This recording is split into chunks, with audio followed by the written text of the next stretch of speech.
ओम शांति। आज 16/3/2026 की साकार वाणी है। बाबा बोले, मीठे बच्चे, तुम्हें सदगति की सबसे न्यारी मत मिली है कि देह के सब धर्म त्याग, आत्म अभिमानी भव मामेकम याद करो। तो बाबा ने कहा कि सदगति के लिए, सत्य के रास्ते पे जाने के लिए बाबा ने बोला, सच्ची गति के लिए न्यारी मत मिली है। न्यारी यानी सबसे अलग मत मिली है कि देह के सारे धर्म को त्याग करके आत्म अभिमानी बनो और मामेकम याद करो। प्रश्न है, जो परमात्मा को नाम रूप से न्यारा कहते हैं, उनसे तुम कौन सा प्रश्न पूछ सकते हो? तो बाबा ने कहा, उनसे पूछो, गीता में जो दिखाते हैं अर्जुन को अखंड ज्योति स्वरूप का साक्षात्कार हुआ, बोला बस करो, हम सहन नहीं कर सकते, तो फिर नाम रूप से न्यारा कैसे कहते हो? बाबा कहते हैं, मैं तो तुम्हारा बाप हूँ। बाप का रूप देखकर बच्चा खुश होगा, वह कैसे कहेगा मैं सहन नहीं कर सकता? तो बाबा ने कहा, जो जो पूछते हैं बाहर की परमात्मा जो है वो नाम रूप से न्यारा है, वो कहते हैं, तो बाबा ने कहा उनसे पूछो कि अर्जुन ने जब साक्षात्कार किया परमात्मा का, तो उसने क्या बोला कि मुझे अखंड ज्योति दिखी है, और इतनी तेजोमय ज्योति थी। उसने कहा बस करो, मैं सहन नहीं कर सकता आपके तेज को। तो बाबा ने कहा, जब ज्योति दिखी है तो ज्योति भी तो नाम है ना, तो नाम रूप से न्यारा कैसे कहते हो?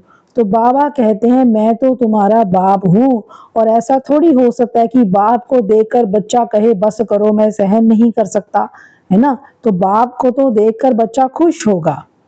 फिर बाबा ने गीत सुनाया, तेरे द्वार खड़ा भगवान। तो ओम शांति। तो बाबा ने कहा कि आजकल भक्त कहते हैं कि हम बहुत कंगाल बन गए हैं, तो कहते हैं हे बाबा हम सबकी झोली भर दो, है ना। तो बाबा ने कहा खाली हो गए हैं। कंगाल क्यों हो गई हैं? क्योंकि आत्मा बिल्कुल नीचे आ गई है, आत्मा अपने गुणों से खाली हो गई है, और वो कह रहे हैं बाबा हमारी झोली भर दो। तो कौन सी झोली भरनी है? बुद्धि रूपी झोली को भरना है। तो बाबा ने कहा कि बाप को एक भी मनुष्य नहीं जानते। बाप जब आए तब आकर अपना परिचय देवे, है ना। बाप के सिवाय कोई बाप को जान नहीं सकता। बाबा जब आएगा तो अपना परिचय देगा। भगवान को ही बाबा कहा जाता है। सब भक्तों का है एक भगवान, है ना। बाकी सब है भगत। एक ही भगवान है और बाकी सब भगत हैं। बाबा ने कहा, अब तुम बच्चे जानते हो कि भगवान कौन है। अब हम तो जान गए ना भगवान कौन है, और कोई भी मनुष्य मात्र नहीं जानते, कोई भी मनुष्य नहीं जानता कि भगवान कौन है। बाप कहते हैं, तुम कहते हो ओ गॉड फादर, तो बताओ तुम्हारे गॉड फादर का नाम, रूप, देश, काल क्या है ना। उनसे पूछो, बाबा कह रहे हैं जाके। न भगवान को जानते हैं, न उनकी रचना को जानते हैं। बाप आकर कहते हैं, कलप कलप के संगम पर आता हूँ, सारी रचना के आदि मध्य अंत का राज मैं रचता ही आकर समझाता हूँ। तो सारी जो रचना है उसका आदि मध्य अंत का राज जो है वो परमात्मा ही आकर बताता है। कई तो कहते हैं वे नाम रूप से ही न्यारा है, वे आ नहीं सकता। तो बाबा ने कहा, तुम बच्चे जानते हो कि बाप आया हुआ है। तो बाबा ने कहा कि शिव जयंती भी निराकार की गाई हुई है, तो श्री कृष्ण जयंती भी गाई जाती है। तो बाबा ने कहा, शिव जयंती कब होती है वह मालूम होना चाहिए ना। जैसे क्रिश्चियन को मालूम है कि क्राइस्ट का जन्म कब हुआ, क्रिश्चियन धर्म कब स्थापन हुआ, तो ये तो है भारत की बात। भगवान भारत की झोली कब भरते हैं? भगत पुकारते हैं, हे भगवान झोली भर दो, सदगति में ले जाओ, क्योंकि हम दुर्गति में पड़े हैं, तमो प्रधान है, आत्मा ही शरीर के साथ भोगती है। कई मनुष्य साधु संत आदि कहते हैं कि आत्मा निर्लेप है, लेकिन आत्मा तो निर्लेप नहीं है ना, क्योंकि आत्मा अच्छे व बुरे संस्कार लेके जाती है, उस आधार पर आत्मा जन्म लेती है। फिर कहते हैं आत्मा तो निर्लेप है। कोई भी बुद्धिमान मनुष्य नहीं जो समझाए, इसमें भी अनेक मते हैं। तो बाबा ने कहा, मैं कलप कलप तुमको आकर समझाता हूँ। क्या समझाता हूँ? मन मनाभव, ना, खुद को आत्मा समझ के मुझ बाप को याद करो, दे के सब धर्म त्याग आत्म अभिमानी बनो, मामेकम याद करो, अभी तो मनुष्य से देवता बन रहे हो, इस राजयोग की एम ऑब्जेक्ट है ही लक्ष्मी नारायण बनना, पढ़ाई से कोई राजा बनते नहीं है। ऐसा कोई स्कूल नहीं है, तो ऐसा कोई स्कूल नहीं है जहाँ पे पढ़ाई से कोई राजा बन जाए। गीता में है ही तुम बच्चों को राजयोग सिखाता हूँ, आता भी तब हूँ जबकि कोई भी राजा का राज्य नहीं होता, तो मुझे एक भी मनुष्य जानते नहीं है। तो बाबा ने कहा कि जो भक्त हैं वो नौदा भक्ति करते हैं और कहते हैं हमें दीदार होता है, और दीदार होने से वो समझते हैं कि इनको भगवान मिल गया है ना, लक्ष्मी की पूजा की, उनका दर्शन हुआ, बस हम तो पार हो गए। तो बाबा ने कहा इसमें ही खुश हो जाते हैं, परंतु है कुछ भी नहीं, अल्पकाल के लिए सुख मिलता है, दर्शन हुआ खल्लास, ऐसे तो नहीं मुक्ति जीवन मुक्ति को पा लिया, कुछ भी नहीं है ना। तो बाबा ने सीढ़ी पर भी समझाया है ना कि भारत तो ऊंच से ऊंच है, भगवान भी ऊंच से ऊंच है, भारत में ऊंच से ऊंच वर्षा है इन लक्ष्मी नारायण का। फिर बाबा ने कहा कि मीठे बच्चे तुम अपने जन्मों को नहीं जानते हो, बाकी कोई रथ आदि की बात नहीं है, श्री कृष्ण तो सतयुग का प्रिंस है, श्री कृष्ण का वह रूप सिवाय दिव्य दृष्टि के देखा नहीं जाता, ये चैतन्य रूप से ही सतयुग में थे, फिर कब वह रूप मिल नहीं सकता है ना, क्योंकि हर जन्म में रूप बदल जाता है, फिर तो नाम रूप देश काल बदल जाता है, 84 जन्म लेते हैं, 84 जन्मों में 84 माँ बाप मिलते हैं, भिन्न भिन्न नाम रूप ऑक्यूपेशन होता है।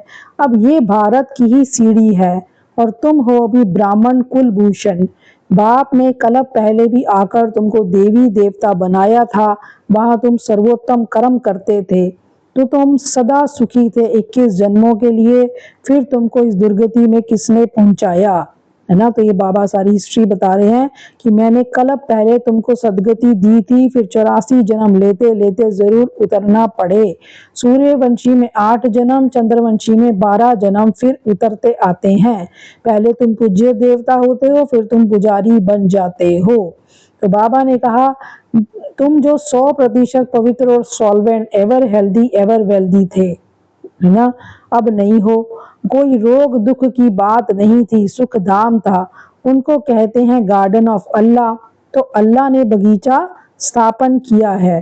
तो बाबा ने कहा कि काम महाशत्रु है, इन पर जीत पहनो, इसने आदि मध्य अंत तुमको दुख दिया है, तो एक दो पर काम कटारी चलाना ये सबसे बड़ा पाप है ना, सबसे बड़ा पाप है किसी की पवित्रता को नष्ट करना।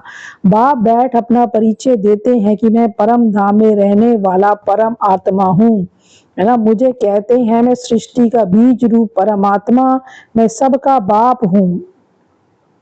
तो जैसे तुम आत्मा स्टार मिसल हो, बाबा भी परम आत्मा स्टार है, छोटा बड़ा नहीं है वो, उसको कहते हैं सुप्रीम सोल नॉलेजफुल। तो बाप कहते हैं मैं नॉलेजफुल मनुष्य सृष्टि के झाड़ का बीज रूप हूँ, और मुझे भक्त लोग कहते हैं कि परमात्मा सत्य चित्त अनंत स्वरूप है, मैं ज्ञान का सागर है, सुख का सागर है।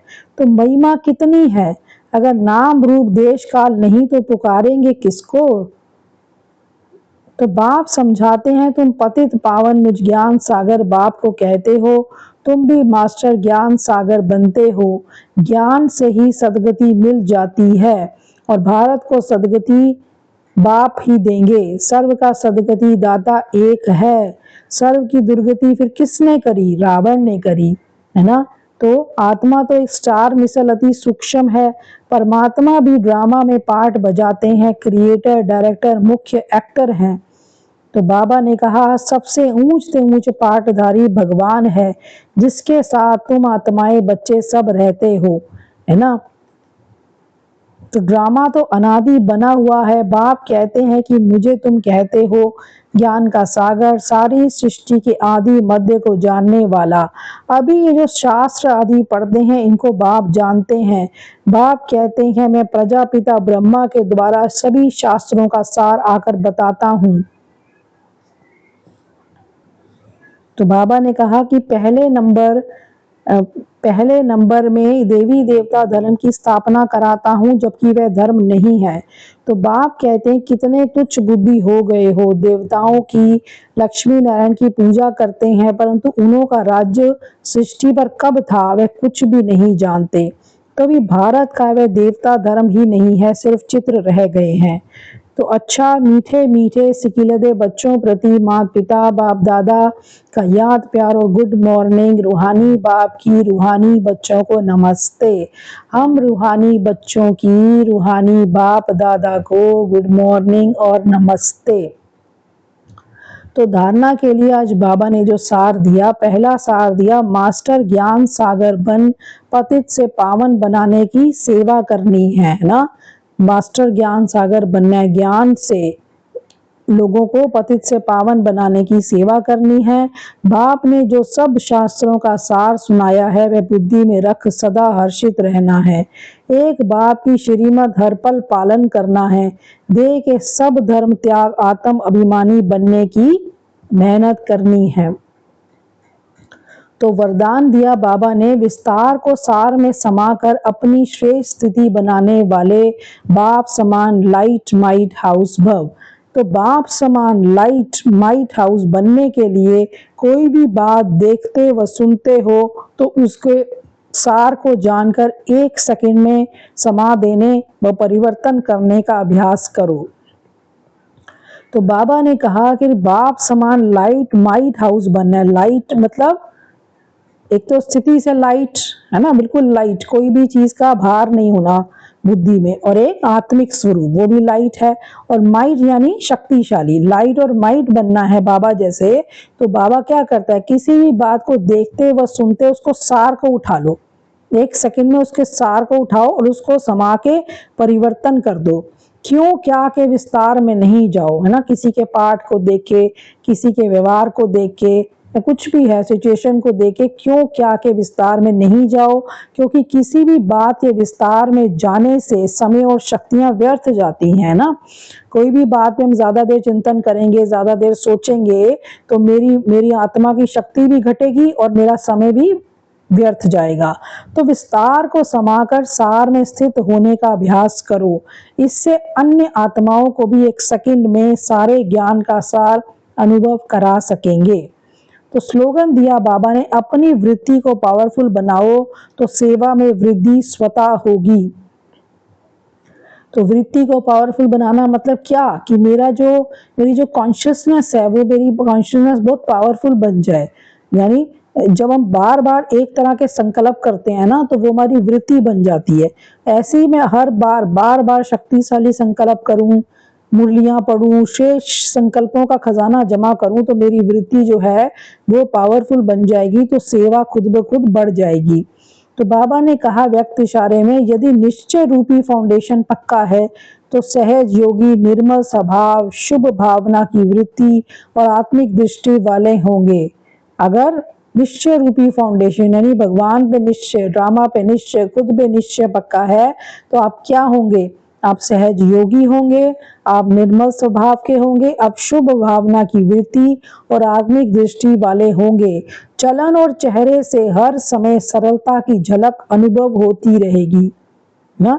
चलन से, बिहेवियर से और आपके चेहरे से सदा क्या लगेगा, सिंप्लिसिटी झलकेगी, सरलता की झलक अनुभव होगी। कोई कॉम्प्लेक्सिटी नहीं है ना, यानी कि सोच कुछ और रहे हैं, बोल कुछ और रहे हैं, तो ऐसे नहीं, जो मन में होगा वही बाहर होगा। तो हर एक की विशेषता को स्मृति में रख एक दो में फेथफुल रहो तो उनकी बातों का भाव बदल जाएगा। तो एक तो सबकी विशेषता देखो, सबकी विशेषता को स्मृति में रखो और एक दूसरे पे विश्वास भी रखो, तो बाबा ने कहा उनकी बातों का भाव भी बदल जाएगा। तो ये थे आज की मुरली के कुछ महावाक्य। ओम शांति।